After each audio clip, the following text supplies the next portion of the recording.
Morning students, आज आप शुरू करिए छे बीजो पाठ। इकाई 2 तब याद तुम्हारी आती है। साहित्य स्वरूप है काव्य। एमना लेखक है राम नरेश त्रिपाठी साहेब। तो कि राम नरेश त्रिपाठी है एमना कवि, बराबर। तो राम नरेश त्रिपाठी का जन्म આપણે પહેલાં થોડું કવિની માહિતી મેળવી લઈએ, પછી થોડી કવિતાની માહિતી મેળવશું, પછી આગળ વધીશું, બરાબર। શરૂ કરીએ આપણે તબ યાદ तुम्हारी आती है। तो कि राम नरेश त्रिपाठी का जन्म 4 मार्च 1819 के उत्तर प्रदेश में सुल्तानपुर जिले के कोयरीपुर गांव में हुआ था। तो कि राम नरेश त्रिपाठीનો જન્મ ક્યારે થયો હતો? તો કે 1889 में 4 માર્ચના રોજ ઉત્તર પ્રદેશના સુલતાનપુર જિલ્લાના કોયરીપુર ગામમાં થયો હતો। એટલે એનો જન્મ ક્યાં થયો હતો? તો કે કોયરીપુર ગામમાં। એ ગામ કયા જિલ્લાનું? તો કે સુલતાનપુર। અને કયા રાજ્યનો? તો કે उत्तर प्रदेशના, बराबर। वे कवि, उपन्यासकार, नाट्यकार और आलोचक थे। एमने कया कया साहित्य स्वरूप में लख्યું? तो कि कविता, ते कविओ हता, कवि हता एटले के कविता लखता। उपन्यासकार हता, उपन्यास एटले शुं? तो कि नवलकथा, एटले के नवलकथा पण लखता हता। नाट्यकार एटले के नाटको पण लखता हता। और आलोचक थे, आलोचक एटले विवेचक। विवेचक एटले शुं मित्रों? तो कि कोई विषय तमने आप्यो होय, सब्जेक्ट आप्यो होय, मानो के तमने एम कीधुं छे के वार्ताओ विषे काम करो, तो टूंकी वार्ताओमां टूंकी वार्ता कई रीते कहेवाय, केम कहेवाय, कई रीते बनी, अत्यार सुधीनी कई कई सारी वार्ताओ छे, कोण कोण लेखक छे, ए बधुं जाणी समजी अने पछी कोईनी टूंकी वार्ता पर आपणने ए वार्ता केवी लागी एनी ज्यारे वात करीए ने एने विवेचन कर्युं कहेवाय, जेने आलोचक कहेवाय, बराबर। पछी एनी मुख्य कृतिओ कई कई छे कविनी ए जोईए। उनकी मुख्य काव्य कृतियाँ मिलन, पथिक, स्वप्न और मानसी है, बराबर। एमनी मेन काव्य कृतिओ कई कई है? तो कि मिलन, पथिक, स्वप्न और मानसी। स्वप्न पर उन्हें हिंदुस्तान अकादमी का पुरस्कार मिला है। तो कि स्वप्न काव्य जे छे एमना पर एने हिंदुस्तान अकादमीनो पुरस्कार मळेलो छे। हे प्रभु आनंददाता, ज्ञान हमको दीजिए, प्रार्थना बहुत प्रसिद्ध है। उनका निधन 16 जनवरी 1992 के हुआ था। एमनु निधन एटले के मृत्यु, एमनु मृत्यु क्यारे थयुं हतुं? तो कि 16 जान्युआरी 1992 ना रोज। हवे आपणे कवितानी वात करीए तो काव्यमां शेनी वात करवामां आवेली छे? तो कि सुबह का वातावरण खुशनुमा होता है और प्रकृति का कण कण दर्शनीय होता है। रिमझिम बारिश में सुबह का दृश्य मनमोहक और आकर्षक होता है। प्रस्तुत कविता में इसका सुंदर वर्णन किया गया है। तो कि आ कविता में शेनी बात करवामां आवेली छे?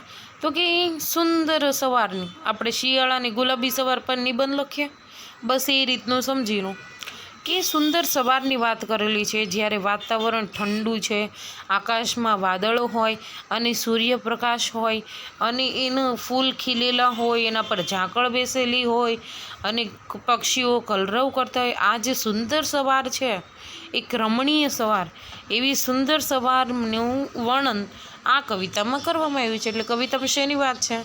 तो कि सवारनी वात। हवे आपणे कविता शरू करता पहेला कवितानुं तमने एक कई रीते गावानी ए हूँ तमने बताववा मांगु छुं। तो पहला आपणे ए सांभळी लईए, बराबर, पछी आगळ वधीशुं। इकाई 2 तब याद तुम्हारी आती है। कविता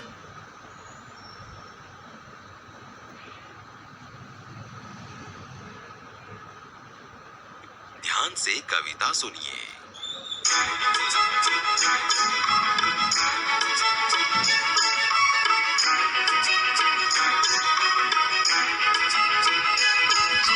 बहुत सुबह चिड़िया उठकर कुछ गीत खुशी के गाती है। जब बहुत सुबह चिड़िया उठकर कुछ गीत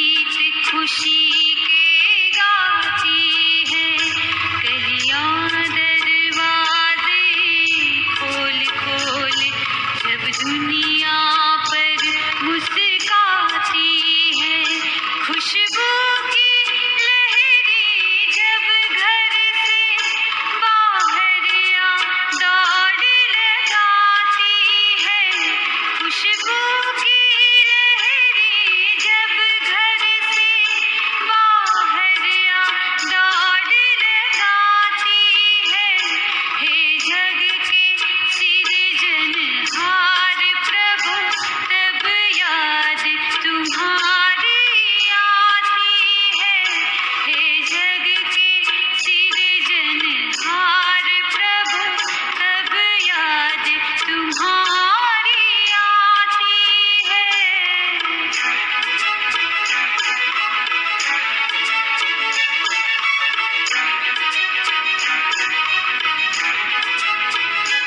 जब छम छम बूंदें गिरती है, बिजली चम चम कर जाती है, जब छम छम बूंदें गिरती है, बिजली चम चम कर जाती है, मैदानों में वन बागों में जब हरियाली लहराती है, जब ठंडी ठंडी हवा कहीं से मस्ती ढोकर लाती है, जब ठंडी ठंडी हवा कहीं से मस्ती ढोकर लाती है, हे जग के सृजनहार प्रभु तब याद तुम्हारी आती है, हे जग के सृजनहार प्रभु तब याद तुम्हारी आती है, हे जग के सृजनहार प्रभु तब याद तुम्हारी आती है।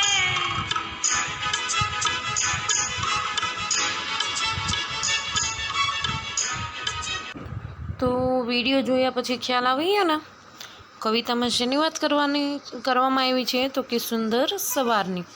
ચાલો હવે આપણે કવિતા શરૂઆત કરીએ। जब बहुत सुबह चिड़िया उड़कर कुछ गीत खुशी के गाते हैं। कवि भगवान ने કહે છે, ઈશ્વરને કહે છે, જ્યારે વહેલી સવારે સુંદર સવારનું વર્ણન કરતા કવિ આપણને કહે છે કે જ્યારે વહેલી સવારે બહુત સુબહ એટલે કે વહેલી સવારે સૂર્યોદય થાય ત્યારે ચીડિયા ચકલીઓ ઉઠીને कुछ गीत खुशी के गाती हैं। જ્યારે જાણે કે ચકલીઓ ને પક્ષીઓ ઉઠીને ચાઉ ચાઉને જે પોતાના લયમાં પોતાનો કલરવ કરે છે, જાણે કે ખુશીના ગીત ગાતા હોય એવું લાગે છે। તો કે વહેલી સવારે આ સુમધુર સંગીત મનને પ્રફુલ્લિત કરી દે છે। પ્રફુલ્લિત એટલે કે આનંદિત, ખુશનુમા, બરાબર, મૂડ એકદમ સારું કરી દે છે। તો કે સવારે ઉઠીને પક્ષીઓનો કલરવ એ મનને આનંદ આપવાવાળો છે, જાણે કે એ લોકો ખુશીનું ગીત ગાતા હોય એમ એ સાંભળી અને આપણું મન પણ ખુશીથી ભરી જાય છે। પછીની પંક્તિમાં શું કહે છે તો કે કલિયા દરવાજે ખોલ ખોલ જબ દુનિયા પર મુસ્કાતી હૈ। તો કે કલિયા એટલે તો ખબર ને, છોડ ને ઝાડ હોય ફૂલનું, તો જ્યારે કમળ હોય, માનો કે એ ખીલેલું હોય તો એને કમળ કહેવાય, પણ જ્યારે બંધ હોય ને એકદમ નાનું હોય એને કહેવાય કમળની કલી। તો કે એવી ફૂલ પરની ને ઝાડીઓ પરની કલીઓ જાણે કે સવારના પૂરમાં દરવાજા ખોલી ખોલી અને દુનિયાની સામે મુસ્કુરાઈ રહી છે। ફૂલોને ક્યારે ખીલે? સવારે જ ખીલે ને। તો કે સવારે એ ફૂલને કલીઓ જે છે એ કલીઓ ખીલે છે તો એવું લાગે છે કે જાણે એ દુનિયાની સામે મુસ્કુરાઈ રહી છે, આનંદથી નાચી રહી છે। खुशबू की लहरें जब घर से बाहर आ दौड़ लगाते हैं। જ્યારે ખુશ્બુઓની લહેરો એટલે કે મોજાઓ, જ્યારે ખુશ્બુઓના મોજાઓ લહેરો ઘરની બહાર આવીને જાણે કે દોડ લગાતી હોય એવી સુંદર મોહક અને સુગંધ એ વાતાવરણમાં ફેલાયેલી હોય છે। સવારમાં વાતાવરણ હોય ને એટલું, રાતના જેટલું પોલ્યુશન ને એવું લાગે એટલું સવારે ના હોય। આખી રાતનું પોલ્યુશન મટી અને સવારે જાણે કે સુગંધ બધે ફેલાયેલી હોય, કેવી લાગે છે જાણે કે ઘરની બહાર એને દોડ મૂકી છે, રેસ લગાવી છે એવું જ લાગે છે। પછી કવિ શું કહે છે, હે જગ કે સિર્જનહાર પ્રભુ તબ યાદ તુમ્હારી આતી હૈ।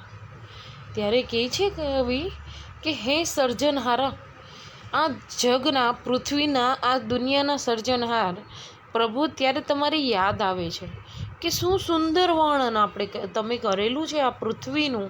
સવારનું તો શું કહેવું, જાણે પક્ષીઓનો કલરવ, પછી કલીઓનું મુસ્કરાતી જાણે કે, અને એને આ દુનિયાની સુગંધીદાર વાતાવરણ, એ જોઈને મન એટલું પ્રફુલ્લિત થાય છે. અને આ બધું વૈભવ જોઈને જાણે તમારી સર્જનહાર, તમારી અમને યાદ આવે છે. પછી શું કે જબ छम छम बूंदे गिरती हैं बिजली चमचम करती हैं मैदानों में बन बागों में जब हरियाली रहला. હવે વરસાદનું વર્ણન કરે છે કવિ કે જ્યારે વાદળામાંથી વરસાદ છમછમ કરીને ટીપાઓ વરસાદના ટપકી રહ્યા છે, વીજળી ચમચમ કરીને ચમકી રહી છે, બરાબર. મેદાનોની અંદર અને બાગોમાં, વનમાં, બન એટલે કે વનમાં, જંગલમાં અને બાગમાં જ્યારે હરિયાળીઓ લહેરાતી હોય, લીલાછમ ખેતરો હોય, તો કે આ બધું જોઈને આનંદિત થાય છે મન. આપણે ખુશ થઈ જાય ને, વરસાદ આવે તો આપણે નાચવા મળીએ, વીજળી ચમકે તો થોડા ડરી જઈએ પણ પાછા નાચવા લાગીએ. મેદાનોની ને બાગોની ને એમાં ઝાડવા અને ખેતી ને એ બધું જોઈને કેટલું ખુશી થાય છે. બસ એની વાત કરું. જબ ઠંડી ઠંડી હવા કહી સે મસ્તી ઠોકર લાતી હૈ, તો કે જે ઠંડી હવાઓ છે જાણે કે ક્યાંકથી મસ્તી પોતાની સાથે લાવતી હોય એમ એ હવા જ્યારે આપણા શરીરને કે આપણા મસ્તકને, મુખને અડે છે તો એટલા પ્રફુલ્લિત થઈ જાય છે જાણે કે એ હવાની સાથે આપણે પણ મસ્તીમાં આવી જઈએ છીએ. ત્યારે કવિ કહે છે કે હે જગ કે સર્જનહાર પ્રભુ, તબ યાદ તુમ્હારી આતે હૈ, કે હે ઈશ્વર, હે સર્જનહાર, ત્યારે તમારી યાદ આવે છે. બરાબર. કવિ શું કહે છે આમાં, તો કે જ્યારે ચીડિયાઓ ગાય છે સવારે ઉઠીને, કલિયાઓ છે એ પોતાની દુનિયાની સામે જાણે મુસ્કુરાતી હોય એમ ખીલી ઉઠે છે. પછી ખુશ્બુની લહેરો વાતાવરણને મદમસ્ત બનાવી દે છે. પછી વરસાદના ટીપાઓ, વીજળીના ચમકારાઓ, ખેતરને બાગોની હરિયાળીઓ અને ઠંડી ઠંડી હવા, આ બધું જોઈ અને અનુભવીને એટલા મદમસ્ત અને એટલું ખુશનુમા વાતાવરણ થાય છે કે હે ઈશ્વર, ત્યારે તારી યાદ આવે છે. તને આભાર, જાણે કે આપણે ઈશ્વરને આભાર વ્યક્ત કરતા હોય કે તારો ખૂબ ખૂબ આભાર કે તે આવી વિશાળ અને સુંદર મનોરમ્ય દુનિયામાં અમને સર્જન આપ્યું. નહીંતર જો સર્જ્યા જ ન હોત અહીંયા તો આપણે આવી સુંદર દુનિયા ન જોઈ શક્યા હોત. બરાબર મિત્રો. કોઈને કંઈ સવાલ હોય તો એ તમ તારે યુટ્યુબમાં ચેનલમાં જે છે તેમાં સવાલ કરી શકે છે. બરાબર. ચાલો આપણે થોડા શબ્દાર્થ જોઈ લઈએ. ચીડિયા એટલે આમ આપણે ચકલી કહીએ પણ એનું પંછી કે પક્ષીઓ થાય. લહર એટલે કીધું ને તરંગ કે ઝોકા. સિર્જનહાર એટલે કે સૃષ્ટિની રચના કરવાવાળા એટલે કે ઈશ્વર કે સર્જન જે કહીએ તે. હરિયાળી યાની કે હરાભરા. ઢોના યાની કે બોझ ઉઠાના. બરાબર. ઢોના યાની કે બોझ ઉઠાના.